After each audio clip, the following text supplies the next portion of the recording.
समय कुछ ऐसे फैक्टर्स आ गए जिसमें मुझे तैयारी करने का समय नहीं मिल पाया, जैसे परिवार में कुछ हो गया या कुछ ऐसी चीजें हो गई जिसकी वजह से तैयारी नहीं हो पाई। लेकिन एक ब्रिलियंट लड़का होने के बावजूद भी हम्म। हम लास्ट डे तैयारी करते हैं, और उसके बाद जो है कि हम टॉप क्लास में जितनी भी रैंक्स होती है उसमें टॉप कर, एकदम टॉप कर जाते हैं। एक ये फैक्टर हुआ। दूसरा फैक्टर ये होता है कि हमें पूरा टाइम मिलता है पढ़ने का, लेकिन हमारा क्या होता है हम्म। कि मतलब मुझे उस चीज को बहुत हल्के में लेता हूँ मैं, और जिस दिन एग्जाम होता है हम्म। उसके 2 दिन पहले तैयारी करता हूँ और पूरी तरीके से असफल हो जाता हूँ। आदमी वही है, हम्म। फैक्टर्स चेंज हुए हैं, लेकिन क्या वह 2 दिन उसको मिला तो वो एग्जाम के और पढ़ा किया तो आवाज कट रही है विनय, मेरे ख्याल से क्या। ट्रेन में हो ना, इसलिए आवाज थोड़ी कट रही है, नेटवर्क आ जा रहा होगा। तो क्वेश्चन तो शायद मतलब समझ गया हूं मैं कि हेलो, तुम वो। क्लियर है? हाँ, क्वेश्चन तो मैं शायद समझ गया हूँ, जो तुम पूछना चाह रहे हाँ, हो कि हाँ, जो सक्सेस के फैक्टर्स होते हैं उनको तुम अपने वश में करना चाह रहे हो, राइट? किसी भी कर्म में सक्सेस पाने के जो फैक्टर्स हैं उनको अपने कंट्रोल में करना चाह चूंकि रहे हो। मैं ट्रेन में हूँ। हाँ हाँ, ट्रेन में हो, पता है। वही, इसीलिए आवाज थोड़ी कट रही मेरे ख्याल इसलिए से या तो इसलिए ये पूछना चाह रहे होंगे कि फैक्टर क्या है, कंट्रोल तो हाँ बातें करेंगे। हाँ, फैक्टर्स क्या है। तो विनय, सबसे पहले तो ये समझने वाली चीज है, मतलब बहुत ही ओपन, मतलब ये डिस्कशन पूरा ओपन है, इसमें कहीं किसी प्रश्न को घुमाने की जरूरत ही नहीं है। तो सीधा सीधा हम लोग इसको डिस्कस करते हैं। तो मेरे ख्याल से आप चाह ये रहे हो कि आपकी जो आपके जो फल हैं, जो फल आप प्राप्त करना चाहते हो कर्म करने के बाद, उसको अपने अपने अनुसार पाना हाँ। चाहते हो, राइट? ये सीधा सा आपका वो है ना? हम्म। है ना? हाँ अच्छा, हाँ हाँ, है ना? बिल्कुल बिल्कुल। हाँ, तो ठीक है, मतलब कोई ऐसा सोचने की जरूरत नहीं है, क्योंकि ये प्रश्न ऐसे हैं, जो प्रश्न ऐसे लग सकते हैं कि हाँ, टोटली जो सिद्धांत बताए गए हैं उनसे अलग जा रहे हैं, या फिर हम बिल्कुल ही उल्टा सोच रहे हैं। लेकिन ये, इस पे डिस्कशन करना जरूरी होता है, क्योंकि इन चीज़ों पे इतना डिस्कशन होने के बाद भी अगर कन्फ्यूज़न बना है तो कहीं ना कहीं दोबारा विचार करने की ज़रूरत है। क्योंकि ये चीज़ हमने हमेशा समझी है कि बस कर्म ही हमारे हाथ में है, फल हमारे हाथ में नहीं है ना विनय? जो भगवत गीता में भी जो चीज़ नहीं है, बताई गई है वो भी बिल्कुल यही है बिल्कुल। कि कर्म ही हमारे हाथ में है, फल नहीं है। लेकिन आपका सीधा सा विचार ये है कि फल ही अपने हिसाब से कर लें। तो मेरे ख्याल से ये नहीं ओपन नहीं, फोरम है। ये नहीं है। नहीं हाँ नहीं, यहाँ पे एक क्वेश्चन मेरा क्रॉस ये होगा हाँ हाँ। कि फल ही अपने अनुसार न कर लें। हमें ये जानना है कि अगर हम गलती कहाँ कर रहे हैं जिसमें हम्म। हमें सब जाने के बाद उस हिसाब से तो हम कर ही लेंगे हम्म। गलती कहाँ पे हो रही है। और चूंकि हमें पूरे संचित कर्म नहीं मालूम है, हम्म। पता नहीं कितने बर्थ लिए थे वो सब भी नहीं मालूम है, लेकिन इस जन्म में जो कर रहे हैं वो सारी चीजें मुझे दिख रही हैं, और ये को फैक्टर हम्म। जो हमें ये बता सकते हैं, संकेत कर सकते हैं कि आप कहाँ गलत कर रहे हो, जिसकी वजह से पूर्व संचित कर्म आपको ये फल देने के लिए काफी है। हम्म। तो आप जो है वो फैक्टर गलती जानने की कोशिश कर रहे हो कि कहाँ गलती होती है, अगर मैं असफल हो जाता हूँ तो गलती कहाँ होती है, वो जानना चाह रहे हो। हाँ जी जी जी। वो समझ चाहे वो समझना चाह रहे हो कि गलतियां कहाँ होती है, मैं गलतियां वो कैसे पकड़ूं। ध्यान को मतलब। हाँ हाँ, बिल्कुल, ये एकदम फैक्ट है। कि गलतियां कहाँ हो रही हैं मुझसे, वो मैं पकड़ूं। खैर, ये तो देखो बहुत ही सामान्य सा प्रोसेस है, जो जिसका कर्म से और कर्म के फल से लेना देना नहीं है। ये तुम्हारे सीधे सीधे जो तुम एक्शंस लेते हो, जो डिसीजंस लेते हो, उन डिसीजंस के बाद जो गलतियां हो करके आती हैं, तुम्हें लगता है कि इसकी वजह से तुम फेल हुए। तो पहले जो ये फेल होना या पास होना, ये जो विचार है, इसको छोड़ना पड़ेगा। हमें सिर्फ और सिर्फ हमारा जो महत्व होता है ना जीवन का, वो केवल प्रयासों का महत्व होता है। फल क्या आ रहे हैं वो तो कभी हमारे हाथ में थे ही नहीं। लेकिन आपको ये समझ में आ रहा है कि जो फल आ रहा है वो शायद मेरे हिसाब से आ सकता था, अगर कुछ गलतियां ऐसी मुझे पकड़ में आ जाएं जो मैंने की थी, है ना? तो अगर इन चीज़ों को समझना भी है तो पहली चीज़ तो ये कि फल में आसक्ति अभी भी आपकी दिखाई दे रही है कि हाँ, फल मेरे हिसाब से आए। तो पहले उस आसक्ति को किनारे रखना होगा कि हाँ, फल में मेरी आसक्ति नहीं होनी चाहिए, राइट? मेन चीज़ है कि हाँ। मेरे एफर्ट्स परफेक्ट कैसे हों, राइट? आप ये समझ जाओ कि आप समझ लो कि आप एक ऐसे योद्धा हो जिसको पता है कि एक ऐसे देश से लड़ रहा है, एक ऐसी सेना से लड़ रहा है जिसको हारना ही है, राइट? आपको पता है कि हमारी सेना छोटी है, सामने वाले की सेना के आगे आप एक सैनिक हो और आपको पता है कि आपको हारना ही है। तो आप क्या करोगे उस स्थिति में? लड़ना छोड़ दोगे, प्रयास छोड़ दोगे? नहीं नहीं, पूरे नहीं छोड़ोगे ना? अंतिम दम तक लड़ेंगे। लड़ोगे हो राइट, क्योंकि सकता है कि कर्म में मेरा अधिकार है, फल में अधिकार तो है नहीं, है तो नहीं, हो वो सकता कभी है कि लास्ट एन वक्त पे हम विजय प्राप्त कर लें। हाँ, वो विचार ही निकाल दो। जो विचार है ना कि मैं विजय प्राप्त कर लूंगा या पराजय मिल जाएगी, वो विचार पता है क्या है? वो विचार एक रेजिस्टेंस की तरह काम करता है। जैसे इलेक्ट्रिकल सर्किट पढ़ा होगा ना, इलेक्ट्रिकल सर्किट में एक रेजिस्टेंस होता है, हम लोगों ने पढ़ा था। वो रेजिस्टेंस क्या करता है? धारा के प्रवाह को रोकता है, हाँ। जो इलेक्ट्रिक करंट का फ्लो है उसको रोक देता है ना? तो ये जो कर्म फल का जो आसक्ति है ना, जो उसकी तरफ हमारा ध्यान है, अब आप ये देखो कि ये पूरी तरीके से साइंटिफिक चीज़ है। अगर आप साइंस हम सब ने पढ़ी है, ये हमें पता है कि जब भी हम कुछ सोचते हैं तो हमारे माइंड में, हमारे दिमाग में हमारा जो न्यूरॉन्स हैं वो एक पल्स फायर करते हैं, ठीक है? एक इलेक्ट्रिक पल्स फायर करते हैं। तो अगर आपके दिमाग में कुछ भी किसी भी समय कुछ भी चल रहा है, कोई भी विचार कि हाँ फल मेरे हिस्से आएगा या नहीं, मेरे हिसाब से आएगा या नहीं, भले ही आप कितना भी चीज़ों को पढ़े हुए हैं, लेकिन अगर आपके दिमाग में कहीं पर भी फल को लेकर के थोड़ी सी भी आसक्ति है, तो होगा क्या? होगा ये कि आपके लिए वो रेजिस्टेंस का काम करने लगेगा। क्योंकि आपने अगर हमारा वो वीडियो देखा हो जो हमारा युक्तेश्वर गिरी जी का था, द होली साइंस, उसमें एक चीज़ देखी होगी, उसमें एक चीज़ समझी होगी कि जब भी हम किसी चीज़ को समझते हैं, सोचते हैं, तो एक इलेक्ट्रिक पल्स जनरेट होती है, राइट? और वो इलेक्ट्रिक पल्स क्या करती है? वो जो भावनाएं होती हैं हमारी, वो भावनाएं किससे बनी होती हैं? नेगेटिव चार्ज होती हैं। और जो हमारी इंद्रियां हैं, जो आँख को आँख बना रही हैं, कान को कान बना रही हैं, ये क्या हैं? ये पॉजिटिवली चार्ज हैं, राइट? तो हमारे जो भाव होते हैं ना, वो हमेशा नेगेटिव चार्ज्ड ही होते हैं, ये ठीक है? तो वो जो नेगेटिव चार्ज है वो आपके अंदर इकट्ठा होता चला जाएगा, जो कि फ्लो में प्रॉब्लम डालेगा। तो आपका प्रयास अपने आप कम रह जाएगा। आपको जीतना नहीं है, आपको फल अपने हिसाब से नहीं पाना है, आपको अपना बेस्ट देना है। बेस्ट देने के बाद जो भी रिजल्ट आएगा ना, चाहे पास हो या फल हो, वो आपकी संतुष्टि को पूरा करेगा। जैसे एक सैनिक है, अगर वो हार भी गया, मर भी रहा है ना, तो भी वो संतुष्टि के साथ मरता है कि उसने अपनी बेस्ट दी। हार तो गया ना, उसका देश हार गया, वो भी हार रहा है, लेकिन वो मरते समय तो इस संतुष्टि में है ना कि I have given my best, right? अगर वो ये सोचने लगे कि जीत नहीं होगी तो फ़ायदा क्या है, राइट? या मैं ये देखूं कि गलती कहाँ हो गई, तो वो गलतियां बाद में देखने वाले देखते रहेंगे जब सैनिक की बात आती है। लेकिन जब आपकी बात आती है, तो आपके केस में आपके लिए पूरी तरीके से ये जो कर्म के सिद्धांत हैं जो कि आध्यात्मिक है, इनसे लेना देना उसका नहीं है। ये हमारी डेली लाइफ में जैसे अपनी गलतियों से हम सीखते हैं, ये वही प्रोसेस है। आप एनालाइज करो कहाँ गलती हुई। आपको आध्यात्मिक स्तर पे केवल ये एनालाइज करना है कि कहीं आपकी आसक्ति फल में होने की वजह से आपके प्रयासों में कमी तो नहीं आई, कोई रेजिस्टेंस तो नहीं क्रिएट हुआ। बस यही आपको समझना है आध्यात्मिक स्तर पे। और भौतिक स्तर पे ये देखना है कि अगर मैंने आज ये काम किया था तो गड़बड़ क्यों हो गई। जैसे मेरे पापा ने मुझसे बोला कि यार रोज तुम नीचे उतरोगे जब भी, तो ये लाइट बंद करके ही उतरोगे। मैं एक दिन उतरा, दूसरे दिन उतरा, फिर तीसरे दिन भूल गया, चौथे दिन बंद कर दी, पांचवें दिन भूल गया। पापा ने बोला कि तुम कभी करते हो कभी नहीं करते हो, यानी कि तुम्हारे ये प्रैक्टिस में नहीं है, राइट? तो ये जो आपका अभ्यास है कि हाँ ये जो गलतियां मुझसे होती हैं, इन गलतियों को मैं ना करूं, तो शुरुआत में हमें बड़े ध्यान के साथ कि जो गलतियां हमसे हुई हैं उस पर ध्यान देना पड़ता है। ध्यान के साथ उन गलतियों को एक एक करके निकालना पड़ता है। जब वो गलतियों को निकालने की प्रोसेस हमारे अभ्यास में आ जाती है, तो हम उस गलती से दूर चले जाते हैं। वो चीज़ हमारे कैरेक्टर का पार्ट बन जाती है, और उसके बाद दूसरे कामों में भी वो गलती फिर हमसे नहीं होती, राइट? तो ये चीज़ बड़ी ज़रूरी है कि आप पहले तो आध्यात्मिक स्तर पर फल की इच्छा से दूर हटें, राइट? और आप फल की इच्छा से दूर हटने के बाद जो आपकी कमियां हैं उसको देखने के लिए आप ये देखें कि आपसे अच्छा कोई निर्धारित नहीं कर सकता कि गलती आपसे कहाँ हुई है, राइट? दूसरा आपको सहयोग दे सकता है वही जो आपके साथ रहा हो, आपका दोस्त रहा हो, जो भी रहा हो। उसके फीडबैक को आप स्वीकार कीजिए, आप उसको समझिए कि उसने क्या कहा, क्या चीज़ मेरी रह गई ऐसी जो कि इसने बताई है जो मैं नहीं देख पा रहा था। कई बार ऐसा होता है कि आप नहीं देख पा रहे होते और रिव्यू करने वाला देख लेता है। इसीलिए हमारे यहाँ जब हम लोग सॉफ्टवेयर डेवलपमेंट में हम लोग हैं तो हम अपनी गलतियाँ नहीं देख सकते, इसलिए रिव्यूअर का इंपॉर्टेंस है। वो बता देता है कि यहाँ पर देखो ये चीज़ आप छोड़ रहे हो, यहाँ पर इनपुट है मेरा या यहाँ पर फीडबैक है मेरा जो जहाँ पे आपको शायद काम आ सकता है, राइट? तो ये बहुत नॉर्मल प्रोसेस है। लेकिन मेन चीज़ ये है कि अगर आप अपने फल को अपने बस में करना चाहते हैं तो वो संभव नहीं है।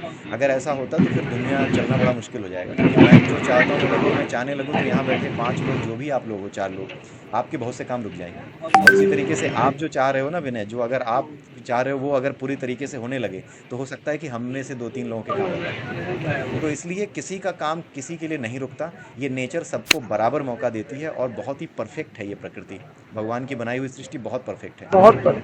ठीक है, इस वजह से आप कभी भी अपने लिए जो फल चाह रहे हो वो कभी भी अपने हिस्से नहीं ला सकते। आप कोई भी कर्म अपने आप नहीं कर रहे हो, आपका हर कर्म दूसरे के कर्म से जुड़ा हुआ है। कुल मिलाकर के कोई भी कर्म आपका नहीं है, आप ये समझ जाओ।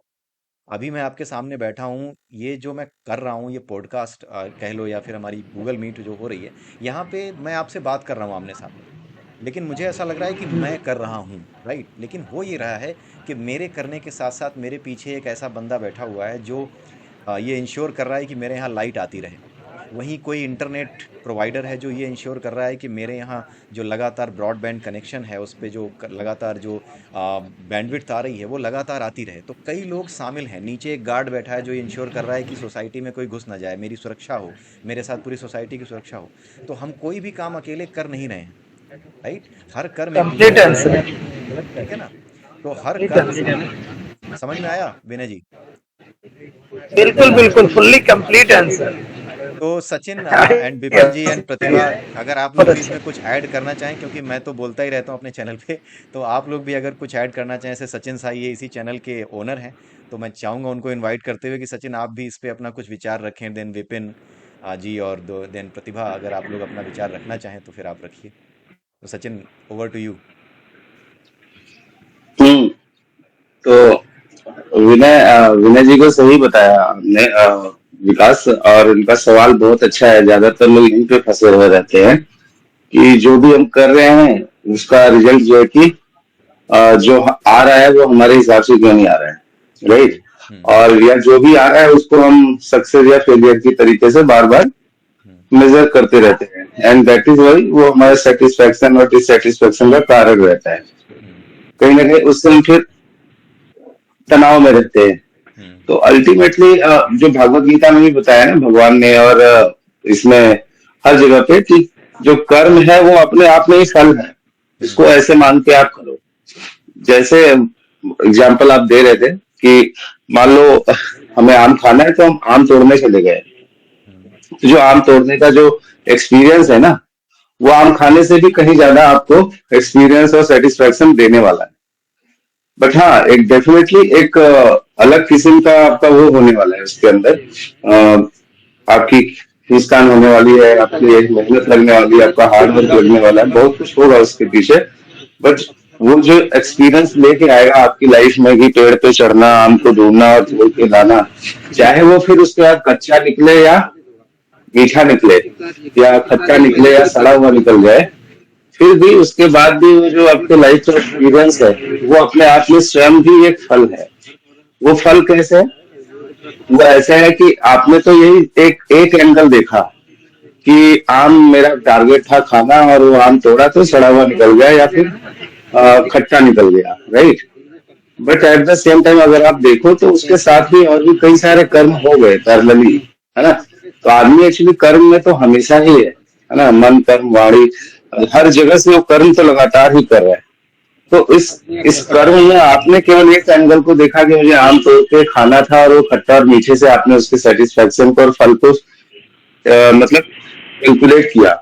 But at the same time वो जो एक्सपीरियंस है, उसको चढ़ना उतरना पेड़ पे और वो तोड़ना, और ये सारा जो अनुभव आपने किया, ये भी एक कर्म था, उसका भी एक फल होगा आने वाले समय में, हो सकता है अभी हो सकता है, या आपके नेक्स्ट जनरेशन में हो सकता है, नेक्स्ट जन्म में हो सकता है। जैसे हमारे यहाँ बताया गया कि जो प्रारब्ध कर्म होते हैं, तो कर्म के कई प्रकार हैं, और इसीलिए हमें बहुत ज्यादा इन चीजों में नहीं पढ़ना चाहिए।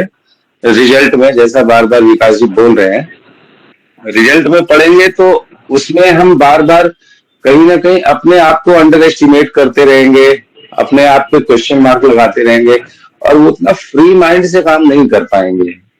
फ्री माइंड से जब तक हम काम नहीं, फ्री माइंड से जब तक काम नहीं कर पाते ना, तब तक कहीं ना कहीं हमें वो पूरा फुल एक्सपीरियंस नहीं मिलता। हम बार बार एक चीज में, उसके मतलब उस पॉइंट में हम कई बार सोचते हैं ऐसा कि यही फल है, बट उसके अलावा भी बहुत कुछ है जो फल है, और वो हमें मिल रहा होता है। तो इसीलिए कर्मों को भी कई भागों में बांटा गया है। जैसे हमारे संचित कर्म होते हैं, है ना, जो आपके कई जन्मों से आपके पास इकट्ठे होकर आए हैं वो कर्म, और वो आज ऑल ऑफ सडन आपको रिजल्ट मिल गए। फॉर एग्जाम्पल, आप जंगल में फंस गए थे, भाग रहे थे, और अचानक से जो है कि आपको किसी शेर ने या किसी जंगली जानवर ने दौड़ा लिया और आप पेड़ पे चढ़ गए और बच गए आप। तो आपको किस कर्म ने बचाया? आपके किसी पुराने संचित कर्म ने बचा लिया आपको, जहां पे आपने ये सीख लिया था कि भाई पेड़ पे ही चढ़ना एक कला है, आर्ट है, और उस कर्म की वजह से आप बच गए। ठीक है। तो सिमिलरली ऐसे कई सारे कर्म होते हैं जो हमने पास्ट में करे हैं, सीखे हैं, पर उसका फल आज तक नहीं मिला था और एक दिन मिलेगा फ्यूचर में। तो आप इसको ऐसे समझ लो, वो प्रारब्ध या संचित कर्म ऐसे ही काम करते हैं।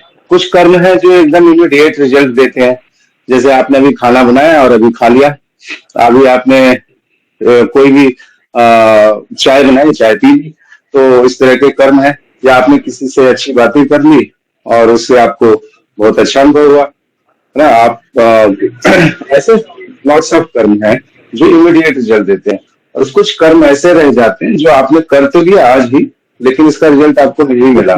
जैसे किसी ने नीट की तैयारी कर ली, किसी ने IAS की तैयारी कर रहा है, कोई भी तैयारी कर रहा है। जैसे हम ही लोग ये स्पिरिचुअल थॉट्स के ऊपर जो अपनी मेहनत करते हैं, कोशिश करते रहते हैं, तो आपको लगेगा कि इसका रिजल्ट आपको आज मिल जाए, कल मिल जाए, परसों मिल जाए, या मिला कि नहीं मिला, वी नेवर नो। सो हमें कभी भी पता नहीं होता है। बट हाँ, जैसे जैसे आपको उसका मर्म जिसको ना एहसास में आप पहुंचते हो, एक लेवल पे आप पहुंचते हो, तो आपको वो चीजें टच करना शुरू करती है। तो मेरे हिसाब से यही है कर्म के फलों में, जो बार बार हर जगह पे हमारे शास्त्रों में बताया गया, वो यही है कि कर्म के फल में बहुत ज्यादा नहीं पड़ना चाहिए। जो हो रहा है रिजल्टेंट के तौर पे, जो विनय जी बोल रहे हैं कि रिजल्टेंट सामने आता है तो बड़ी व्यथा होती है कि ऐसा सोचा था कि ऐसा अनुभव होगा इस शास्त्र को पढ़ने के बाद, या सपोज ये क्रिया, जैसे विकास ने विज्ञान भरत तंत्र में हमें कई क्रियाएं बताई, तो वो क्रिया करने के बाद हमें वो अनुभव होगा, बट हो नहीं रहा। किसी ने बताया था कि आपको लाइट दिखती है, किसी को बताया था कि आपको ईश्वर की प्रतिमा दिखती है, तो कुछ दिखता है, खुशबू आती है, तो मुझे तो कुछ भी नहीं हुआ, है ना। कब ध्यान में या मेडिटेशन में या किसी भी चीज में आपको, आपने उसको मतलब कि एक पैरामीटर बना लिया, सेट कर लिया किसी और के सुनने के मात्र वजह से, तो आपको यही नहीं करना है। आपको एकदम फ्री छोड़ देना है अपने आप को। जैसे इन्होंने बताया था कि एक जब आप एक क्रिया करते हो कि आप बाइक पे बैठ के या कार में बैठ के किसी के साथ जा रहे हो, तो आप अपने आप को फ्री छोड़ दो। वो जिस भी डायरेक्शन में जा रहा है, आप अपने आप को उसी डायरेक्शन में फ्री माइंड से रिलैक्स वे में एंजॉय करो, तो आपको अच्छा लगेगा। और अगर आप थोड़ा हिचकिचाते रहोगे, तो आप हमेशा एक फोर्स क्रिएट करोगे, जैसा कि इन्होंने भी बताया था, और वही उसी फोर्स की वजह से you will not be able to enjoy.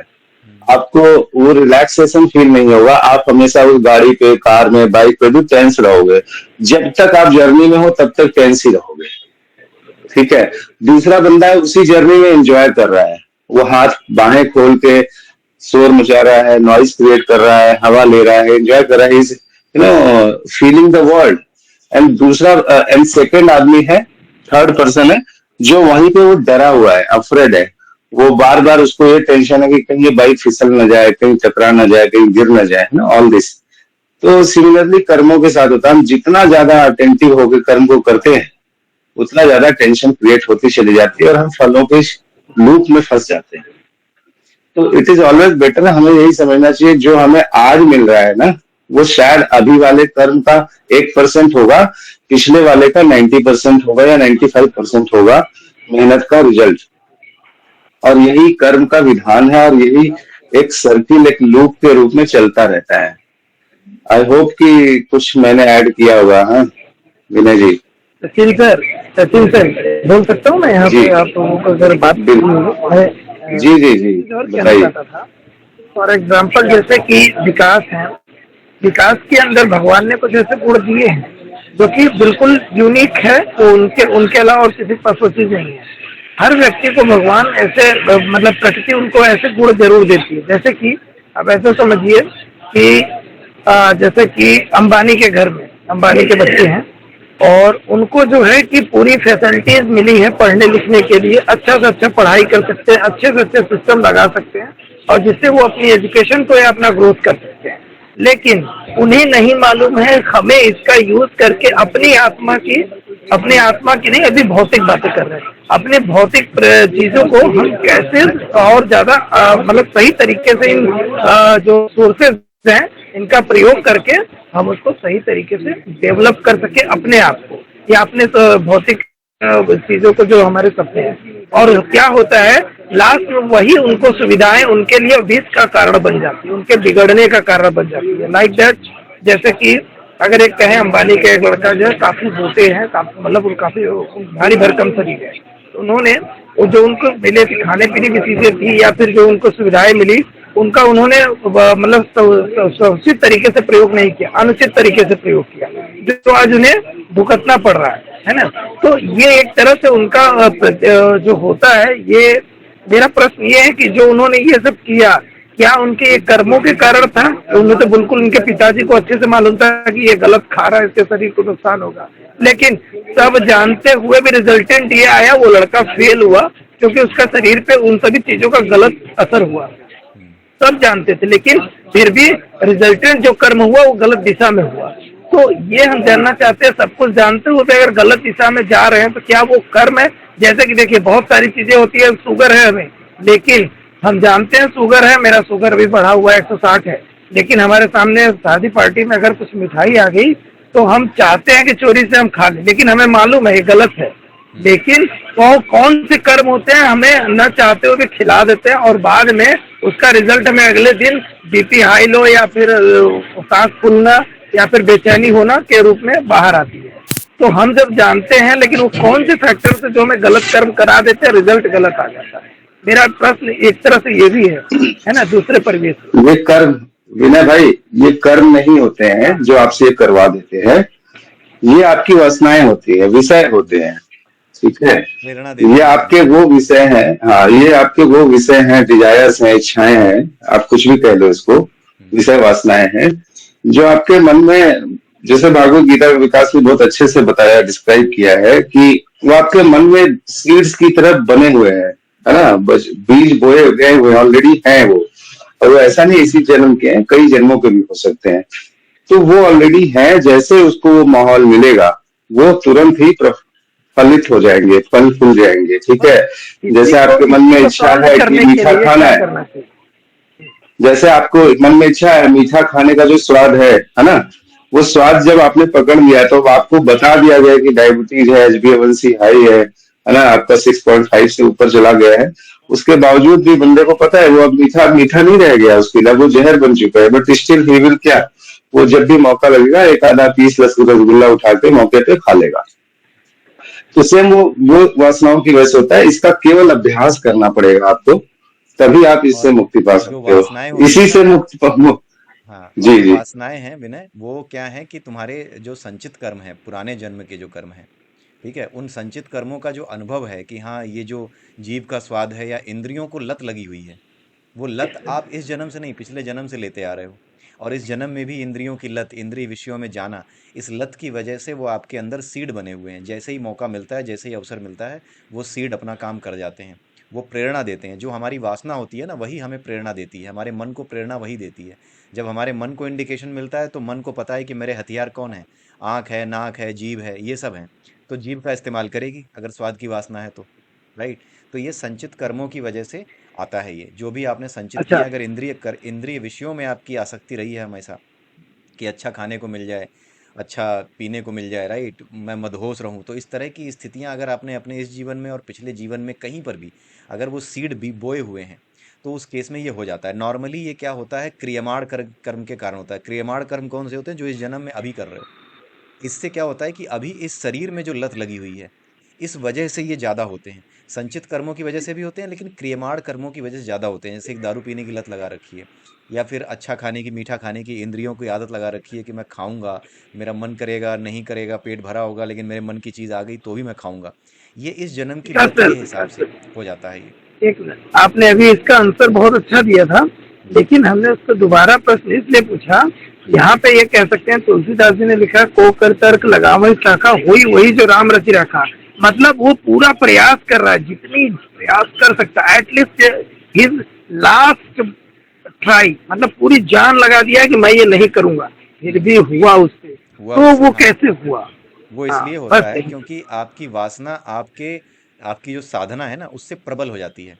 आपकी वासना जब आपकी साधना से अधिक प्रबल होती है तो आप उस काम से अपने आप को रोक नहीं पाते करने से। आप अपने कली हनुमाणी पढ़ी है? कली हनुमाणी तो सुनी होगी ना? हाँ, तो आपने कल सुनाया भी था, वो बहुत ब्रॉड चैप्टर था। ब्रॉड चैप्टर और वो उसको हमारे उस पे चैनल पे है। तो होता ये है कि जिस तरह की वासना आपके भीतर है, जो भगवान राम जी के लिए जो है रामचरितमानस में जो भगवान राम के चरित्र को लिखते समय कहा गया कि हाँ हुई है वही जो राम रचि राखा, मतलब होता वही है जो राम ने रच रखा है। तो राम ने क्या रच रखा है? राम ने ये पूरी की पूरी क्रिया विधि बनाई है, पूरी मॉडस ऑपरेंडी बनाई है इस दुनिया की कि ये दुनिया चलेगी कैसे। उस मॉडस ऑपरेंडी में क्या बनाया गया है? जैसी वासना होगी वैसी प्रेरणा मिलेगी। यही राम जी ने बनाया है कि जैसी वासना होगी वैसी प्रेरणा मिलेगी, और जैसी प्रेरणा मिलेगी वैसे ही जीवन में आप प्रवेश करोगे। राइट? तो अगर आप अपने साधना को मजबूत रख पाते हो, ईश्वर पे भक्ति को, उस विश्वास को मजबूत रख पाते हो, तो आप जिस जीवन में हो उस जीवन से बदल करके एक नए जीवन में, इसी शरीर में रहते हुए आपको पता भी नहीं चलेगा, इस जीवन को छोड़ करके एक नए जीवन में प्रवेश कर जाओगे, जहाँ पे आपको जीव का जो स्वाद है ना वो महसूस नहीं होगा, उसकी वासना नहीं रह जाएगी। आप एक नए जीवन में प्रवेश कर जाओगे, एक नई सुरंग, जो उसमें बताया गया ना, सुरंगों का कॉन्सेप्ट बताया गया है कि एक शून्य की सुरंगें हैं, उसके भीतर आपकी जो है आत्मा प्रवेश करती है और जिन दृश्यों को देखती है उन्हीं दृश्यों को आप जीते हो। तो जैसी वासना आपकी है वैसे ही दृश्यों में आप चलते चले जाते हो। आप अपने आप को रोक इसलिए नहीं पाते क्योंकि जब आपके अंदर वासना आती है तो आप रुक करके उस वासना को देखते नहीं हो कि ये वासना कैसे आई है। विज्ञान भैरव तंत्र में यही बताया गया है मंत्रों में कि जब भी कोई वासना आए तो आपको ध्यान रखना है कि हाँ ये मुझे परेशान करती है। अवेयर तो आप हो ही कि ये इससे परेशानी होती है, पहला स्टेप तो आप पार कर चुके हो। दूसरा स्टेप ये है कि उस वासना को देखो ध्यान से कि ये कर क्या रही है। आप उसको देखने लगो, आप छोड़ दो अपने आप को, आप देखो कि ये जो खाने की वासना मेरे अंदर आ रही है आखिर में ये आ कैसे रही है, कहाँ से आई है, आपको कुछ पता ही नहीं चलेगा। जैसे ही आप उसके बारे में सोचना शुरू करोगे ना, जैसे ही आप इन चीज़ों के बारे में सोचते हो ना, वैसे ही ये चीज़ें भाग जाती हैं। सबसे बड़ी कमाल की चीज़ ये है कि अगर इन चीज़ों के बारे में आप सोचते हो कि ये आई कैसे है, ये कर क्या रही है मेरे साथ, वैसे ही ये चली जाती है, क्योंकि ऑब्जर्वर होना ही आपका मेन गुण है। जैसे ही आप ऑब्जर्वर बनते हो, दृष्टा बनते हो, वैसे ही ये समस्याएं आपको छोड़ करके चली जाती हैं, क्योंकि हमारा वास्तविक गुण क्या है? दृष्टा होने का गुण है। जैसे ही, यानी आत्मा का गुण दृष्टा होने का गुण है, जैसे ही आप दृष्टा बनते हो ना, आप आत्मा के नज़दीक होते हो। तो जैसे ही आत्मा के नज़दीक होते हो वैसे ही, क्योंकि आत्मा वासना में सनी हुई नहीं है, वैसे ही आपको इससे दूरी बनाने में सहायता मिलती है और आप अपने जीवन को बदल पाते हो कि जिन चीज़ों में आपको आनंद मिल रहा था, जो स्वाद लेने में आनंद मिल रहा था, अब वो आनंद आपको वहाँ पे नहीं मिलेगा। आप जान जाओगे कि ये आनंद तो मेरे पास, मेरे भीतर पहले से है। राइट? आप उसको आराम से छोड़ दोगे, उस तुच्छ चीज़ के आनंद को जो संसार में आपको मिठाई खा के या कुछ भी खा के मिल रहा था, आप उसे वहीं छोड़ दोगे। आप उस आनंद को अपने भीतर महसूस कर पाओगे। तो ये दृष्टा होने की जो दृष्टि है ना, ये आपको बनानी पड़ेगी। ये समझना पड़ेगा आपको कि आपको दृष्टा बनना है, देखने वाला बनना है। जो कुछ भी आपके भीतर हो रहा है उसको देखना है कि हाँ मेरे अंदर ये हो रहा है। ये विज्ञान भैरव तंत्र में काफ़ी अच्छे से एक्सप्लेन्ड है, काफ़ी अच्छी प्लेलिस्ट है वो, उसको भी आप देखिएगा विनय, है ना। विज्ञान भैरव तंत्र और कली हनुमाणी, अगर ये दो चीज़ें आप देख जाते हैं तो बहुत ही फ़ायदा मिलेगा। लेकिन कमाल की बात यह है कि इसको हर कोई देख नहीं पाता है, कहने के बावजूद भी नहीं देख पाता है। मेरे अनुरोध करने के बावजूद भी कई बार आप नहीं देख पाते हो, क्योंकि कली हनुवाड़ी मैंने देखी है, और विज्ञान भैरव तंत्र नहीं देखा। कली हनुवाड़ी में बहुत अच्छा आपने डिस्क्राइब किया है, कैसे कैसे विचार उत्पन्न होते हैं, कैसे कैसे सारी चीजें थी उसमें, आपने बहुत अच्छा डिस्क्राइब किया, वो डिराइव किया हुआ है। लेकिन बस यही है कि समय की कमी के कारण मैं नहीं देख पाया पूरा। समय की कमी इसलिए हो रही है क्योंकि आपने अपने आप को पूरे तरीके से काम में झोंक दिया है। आपके जीवन में बैलेंस की कमी है, जहाँ तक मुझे लग रहा है। जो संतुलन है ना, उसमें कमी है। बस या तो बस केवल बस वही मैं जानना चाहता था कि हम जो सही चीजें उसको नहीं कर रहे हैं, जो फालतू चीजें उसको कर रहे हैं, उसका रिजल्ट गलत आ रहा है। आपका बस जो यही है। संतुलन बिगड़ा हुआ है ना, उसका कारण है आपके प्रश्न से ही ये पकड़ में आ गया कि आप फल के प्रति आसक्त हैं। इसी वजह से आप दिन रात कुछ नहीं देख रहे, सोने में भी समय नहीं लगा रहे, आप सही से सो नहीं रहे हैं, आप सही से खा नहीं रहे हैं। ये हो रहा होगा, बिल्कुल, ये रात हो रात रहा भर होगा। मैं 4-4 बस बजे तक काम करता हूँ। हाँ, तो बस यही है, यही कारण ही है उसका, क्योंकि आपकी सारी समस्या का कारण ही आसक्ति है। तो आपकी आसक्ति आपके फल में है, कहीं ना कहीं आप उस चीज़ को पाना चाहते हो, जो चीज़ आपके बचपन का सपना या कुछ भी रहा हो, जवानी में आने के बाद एक दिखाने की कि हाँ भाई मैं भी करके दिखाऊंगा, होता है, हर किसी के अंदर होता है, मेरे अंदर भी था कि मैं करके दिखाऊंगा, राइट। आपके अंदर, हम सब के अंदर होता है कि मैं भी कुछ करके जीवन में दिखाऊंगा जो अलग सा दिखे। लेकिन उसमें इतना आसक्त हो जाना कि आपका जीवन ही योग से बाहर हो जाए, वो सही नहीं है। आप योग में आओ, मतलब इस प्रकृति के साथ योग करो। जब सूरज जगता है, जब सूरज उगता है तो उसके साथ उठो, जब सूरज सोता है तो उसके साथ सो, चैन की नींद आप लो। जिस तरीके से ये प्रकृति काम करती है, सुबह पक्षी उठते हैं, दिन भर मेहनत करते हैं, लेकिन शाम को अपने घोंसले में वापस चले जाते हैं। यही प्रकृति है, वो अपना काम कर पाते हैं, चिड़िया कौवे अपना काम कर पाते हैं, क्योंकि उन्हें पता है आपकी तरह उनको कोई आसक्ति है ही नहीं। उनकी आपकी इच्छाएं, हमारी इच्छाएं ज़्यादा, पता है क्यों है? क्योंकि हमारे पास लैपटॉप है, हमारे पास साधन है, हम समर्थ हैं ज़्यादा बाकी जानवरों से। लेकिन बाकी जानवर समर्थ नहीं हैं, उतने में ही वो कैद कर दिए गए हैं जितना वो कर सकते हैं अपनी इंद्रियों से, खाना पीना, बच्चे पैदा करना, बस इतना ही। इसीलिए वो नेचुरल ज़्यादा हैं, इसीलिए वो भोग योनियाँ हैं कि भाई तुम नेचुरल रहो, उतना सहायता तुम्हें मिलेगी कि तुम्हें फालतू के बेकार के कर्म इकट्ठे नहीं करने पड़ेंगे। आपने देखा होगा ना कि हाँ, पशुओं के कर्म, संचित कर्म बनते नहीं हैं, पशु सिर्फ अपनी योनि में कर्म को भोगते हैं। उसका कारण यही है क्योंकि उनको प्रकृति ने ऐसा बनाया है कि वो कैद हो गए हैं। हमारी तरह उनकी इच्छाएं ज़्यादा बड़ी नहीं हो सकती, उनकी इतनी इच्छा हो सकती है, हर रोज़ उतनी इच्छा रहेगी, उसी में बंद है वो।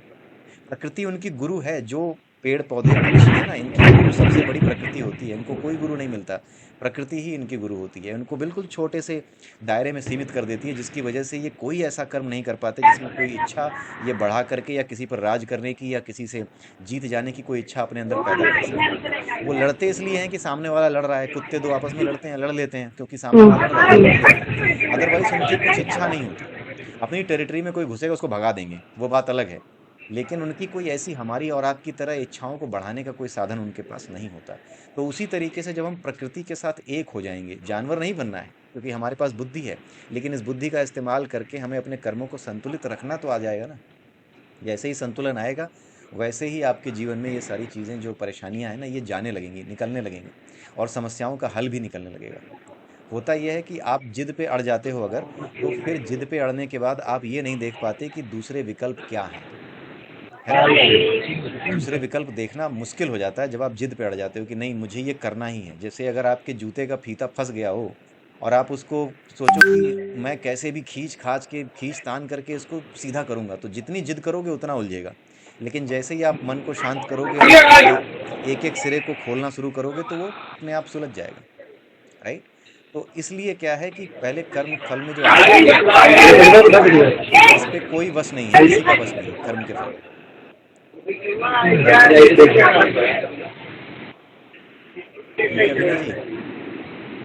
सही है, आंसर तो विकास जी के यूनिक होते ही है, लेकिन मैं जो है कि उस पर अगर कोई प्रश्न उठते हैं तो मैं बेझिझक इनसे पूछता हूँ सॉल्यूशन की, और अच्छा लगा। बिल्कुल बिल्कुल बहुत सही है। अब बैलेंसिंग के लिए इन्होंने कहा है, बिना कुछ बताए इन्होंने सारी चीजें खुद बयां कर दी मनोस्थिति से कि आप क्या कर रहे हैं, वो मुझे बहुत अच्छा लगा। इसी से उन्होंने हल भी निकाल लिया कि बैलेंसिंग करो पहले। पता लग रहा था, वो आपके सवाल से ही पता लग रहा था कि आप किसी लक्ष्य के पीछे आसक्त होकर भाग रहे हैं। लक्ष्य के पीछे भागना बुरा नहीं है, खूब जोर से भागो, लेकिन भूल जाओ कि इसके बदले में क्या मिलेगा और क्या नहीं मिलेगा, ठीक है। वो चीज़ आप भूल जाओ, आपको सिर्फ और सिर्फ लक्ष्य याद रखना है।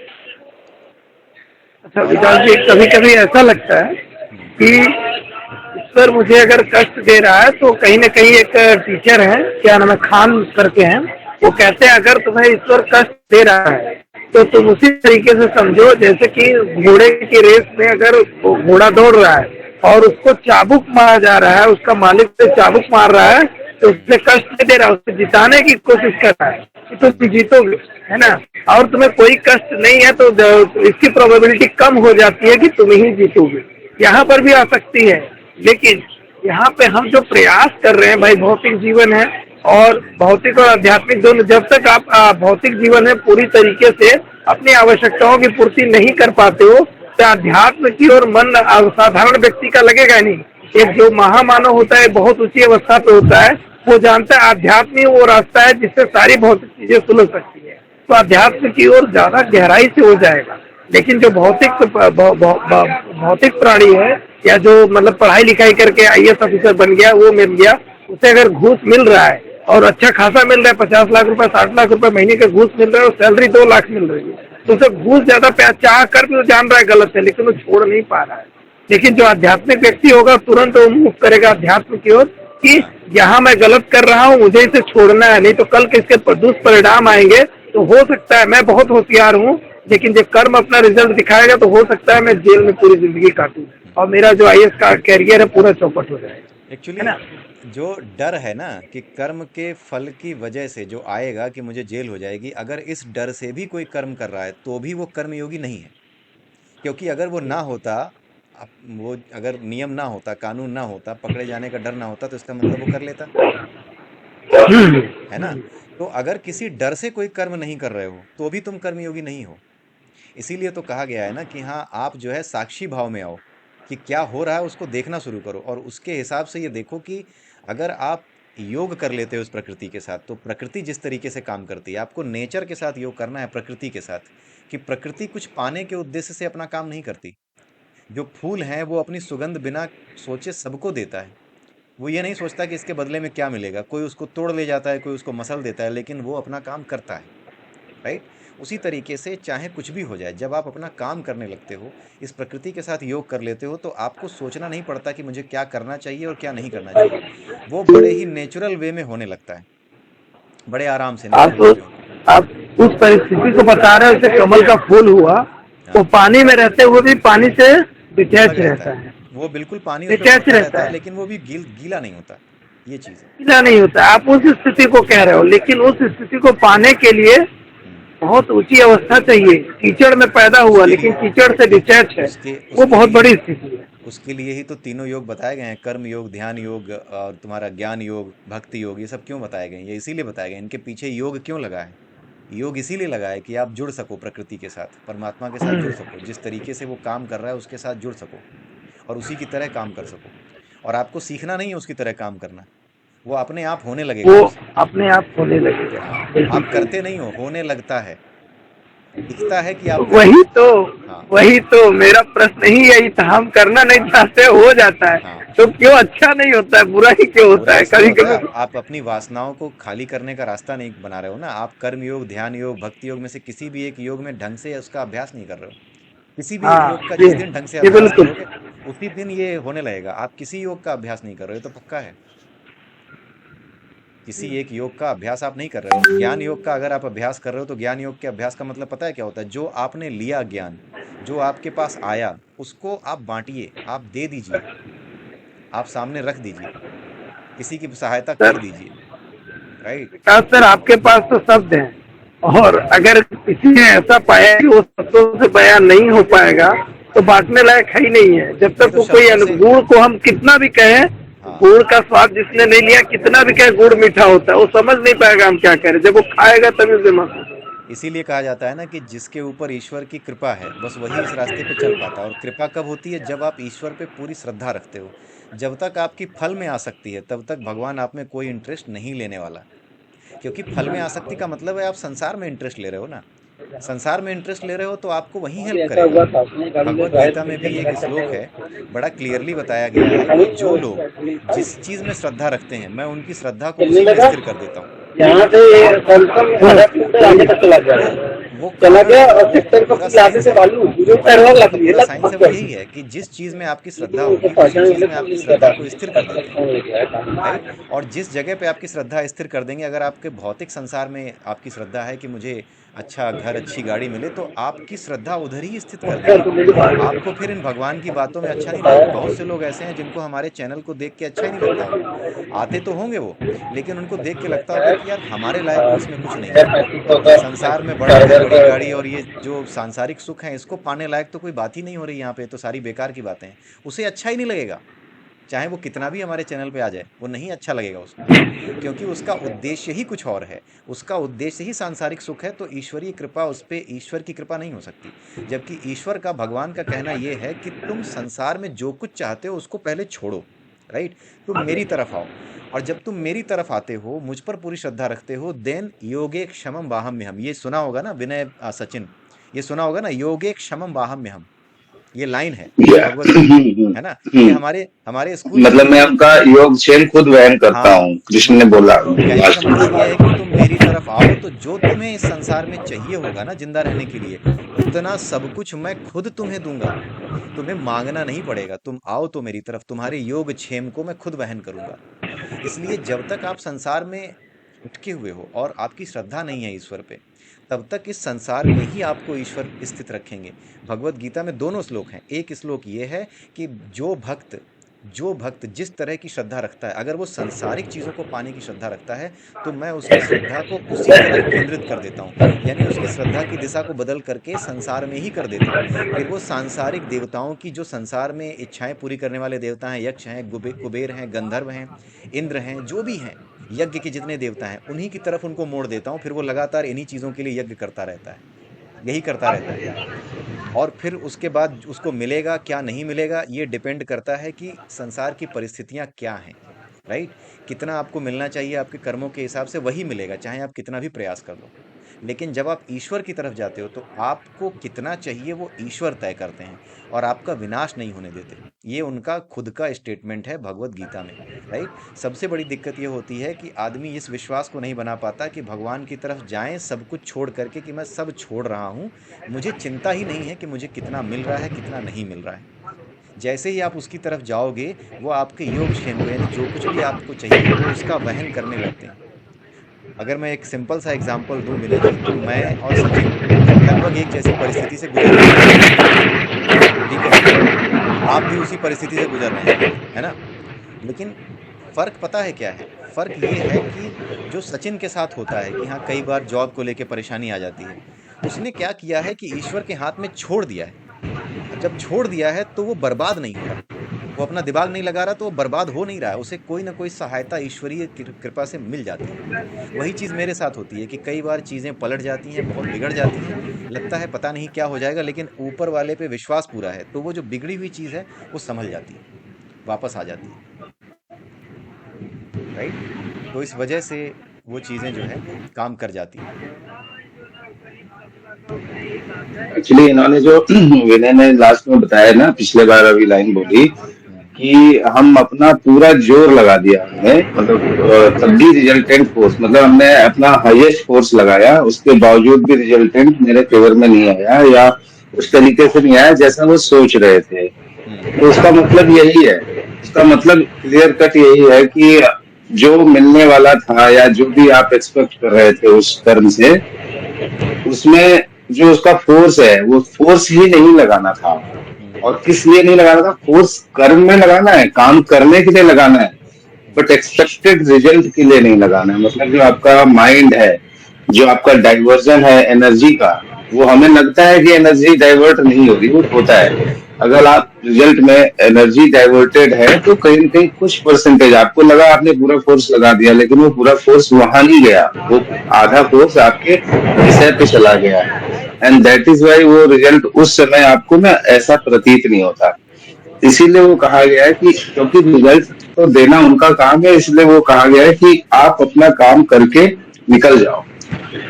उसका कुछ रिजल्ट आपको हो सकता है आज मिल जाए, कुछ कल मिल जाए, है कुछ अगले जन्म में मिले, या अलग अलग परिस्थितियों में उसको आपको रिजल्ट के रूप में मिलेगा। तो उसीलिए उन्होंने बताया कि इसके पीछे पड़ना ही नहीं चाहिए। वो आपके हाथ में ही नहीं है ना। बेसिक कॉन्सेप्ट ही भगवत गीता का ये है कि आप जो है फल की इच्छा कितनी भी करो, आपको आपके हिसाब से फल नहीं मिल सकता, राइट? अगर हर आदमी को उसके कर्म के हिसाब से फल मिलने लगे, फिर तो संसार चलना ही मुश्किल हो जाएगा ना। जैसे कुछ लोग चाहते हैं पूरी दुनिया में हर देश पे, हर जगह पे, हर जमीन पे उन्हीं का कब्जा हो। आप सोचो अगर उनकी ये इच्छा पूरी हो जाए, भाई उनकी भी तो इच्छा ही है ना, और बहुत बड़ी इच्छा है, उसके लिए मरने को तैयार है वो, राइट? तो अगर उनकी ये इच्छा हाँ, पूरी हो बहुत जाए तो काम कर रहे हैं वो। हाँ, बहुत काम कर रहे हैं वो, लगातार काम कर रहे हैं, वो तो मरने तक को तैयार है। कई बार वो अपने आप को बांध करके उड़ जाते हैं, विस्फोटक बांध करके उड़ जाते हैं। तो सोचो उनकी इच्छा, उनको जो सिखाया गया, उनको जो बताया गया, उनका जो विश्वास है, कुछ लोगों ने बहका दिया उनको, उस विश्वास के आधार पे वो क्या करना चाहते हैं, पूरी दुनिया पे राज करना चाहते हैं। आप खुद सोचो कि अगर उनकी ये इच्छा पूरी हो जाए किसी भी तरीके से, कितनी बड़ी समस्या हो जाएगी। वो फल उनको इसीलिए नहीं मिल रहा क्योंकि उस फल के वो हकदार नहीं है। फल देने वाला कोई और है, जो देने वाला है वो जानता है कि कौन सा फल किस कर्म के फलस्वरूप आएगा। राइट, और वही फल आता है। हाँ तो इसलिए कर्म के फल इसलिए अपने हिसाब से नहीं मिल सकते हमेशा, क्योंकि ये सृष्टि अकेले नहीं चल रही है, अकेले आप नहीं, अकेले मैं नहीं हूँ इसमें। इसमें कई लोग हैं, उनके कर्मों का प्रभाव भी हम पे पड़ता है।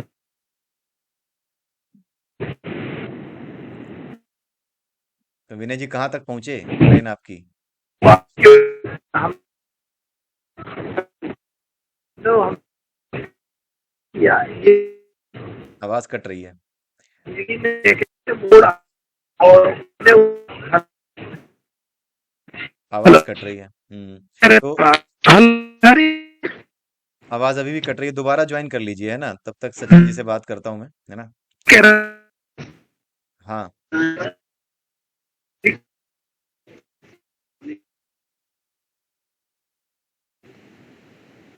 कट रही है। सचिन, वो प्रतिभा शायद कुछ पूछना चाह रही थी क्या? उसने हाथ उठाया था बीच में, लेकिन डिस्कशन चल रहा था विनय से, तो फिर मैंने फिर उसने कुछ कहा नहीं। पता नहीं वो लोग था फोन, वैसे तो बाकी हम्म विनय, आपकी आवाज कट रही है, आप दोबारा ज्वाइन कर लेना, जब आप सही नेटवर्क जोन में आओ ज्वाइन कर लेना।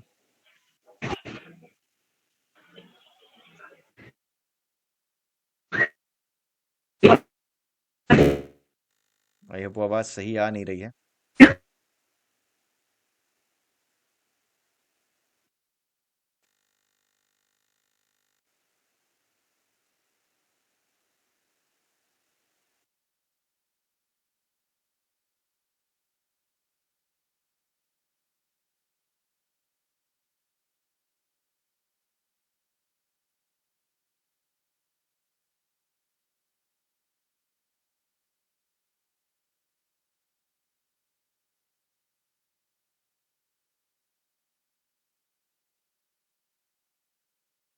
तो विनय जी, इस डिस्कशन को यहीं क्लोज करते हैं, क्योंकि अटेंडेंस काफी कम है ना।